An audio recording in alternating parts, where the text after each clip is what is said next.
ಈಕೆ ಮಕ್ಕಳನ್ನ ಕರುಣಿಸುವ ಮಹಾತಾಯಿ, ಸಂತಾನ ಭಾಗ್ಯ ನೀಡುವ ತಾಯಿ. ಈಕೆಯನ್ನ ಭಕ್ತಿಯಿಂದ ಹಲವು ಮಕ್ಕಳ ತಾಯಿ ಅಂತಾನೆ ಕರೀತಾರೆ.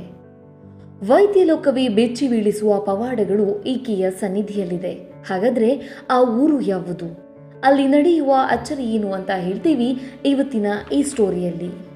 ಉಡುಪಿ ಜಿಲ್ಲೆಯ ಕುಂದಾಪುರ ತಾಲೂಕಿನ ಕೋಟ ಎಂಬಲ್ಲಿ ತಾಯಿ ಅಮೃತೇಶ್ವರಿ ನೆಲೆ ನಿಂತಿದ್ದಾಳೆ.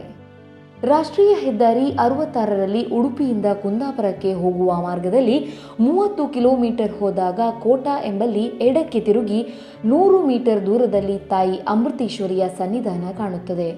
ಇಲ್ಲಿ ಇತರರಿಗೆ ಸಂತಾನ ಭಾಗ್ಯವನ್ನ ಕರುಣಿಸುವ ಜೊತೆಗೆ ತಾನೂ ಕೂಡ 3 ವರ್ಷಕ್ಕೊಮ್ಮೆ ಲಿಂಗಾಕೃತಿಯ ಮಗುವಿಗೆ ತಾಯಿ ಅಮೃತೇಶ್ವರಿ ಜನ್ಮ ನೀಡಿದ್ದಾಳೆ. 3 ವರ್ಷಕ್ಕೊಮ್ಮೆ ಲಿಂಗಾಕೃತಿಯ ಕಲ್ಲು ಹುಟ್ಟುತ್ತೆ. ಈ ಮೂಲಕ ತಾಯಿ ಅಮೃತೇಶ್ವರಿ ಹಲವು ಮಕ್ಕಳ ತಾಯಿ ಎಂದೇ ಕರೆಸಿಕೊಂಡಿದ್ದಾಳೆ. ಹೀಗೆ ಮಕ್ಕಳ ಬಯಸಿದವರು ಈ ಕಲ್ಲಿನ ಮಕ್ಕಳಿಗೆ ಹರಕೆ ಸಲ್ಲಿಸಿ ಭಕ್ತಿಯಿಂದ ಪ್ರಾರ್ಥಿಸುತ್ತಾರೆ. ಈ ಮೂಲಕ ಅದೆಷ್ಟೋ ಮನೆಗಳ ದೀಪ ಬೆಳಗಿದ ಖ್ಯಾತಿ ಕೋಟ ಅಮೃತೇಶ್ವರಿ ಅಮ್ಮನಿಗೆ ಸಲ್ಲುತ್ತದೆ. ಅದೆಷ್ಟೋ ಪರಿಣಿತ ವೈದ್ಯರಿಂದ ಚಿಕಿತ್ಸೆ ಪಡೆದು ಫಲಕಾರಿಯಾಗದ ದಂಪತಿಗಳು ಇಲ್ಲಿ ಪೂಜೆ ಸಲ್ಲಿಸಿ ಸಂತಾನ ಪಡೆದಿದ್ದಾರೆ.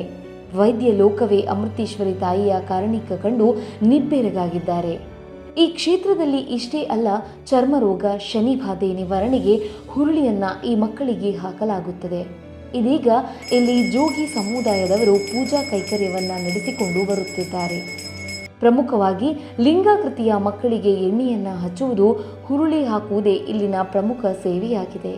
ಇನ್ನು ಕೆಲವು ಮಂದಿ ಸಂತಾನ ಭಾಗ್ಯ ಕರುಣಿಸಿದರೆ ಬೆಳಕಿನ ಸೇವೆ ನೀಡುತ್ತೇವೆ ಎಂಬ ಹರಕೆಯನ್ನ ಹೊತ್ತುಕೊಳ್ಳುತ್ತಾರೆ. ಶನಿವಾರ ಮತ್ತು ಮಂಗಳವಾರ ಇಲ್ಲಿ ವಿಶೇಷ ಪೂಜೆಗಳು ನಡೆಯುತ್ತದೆ.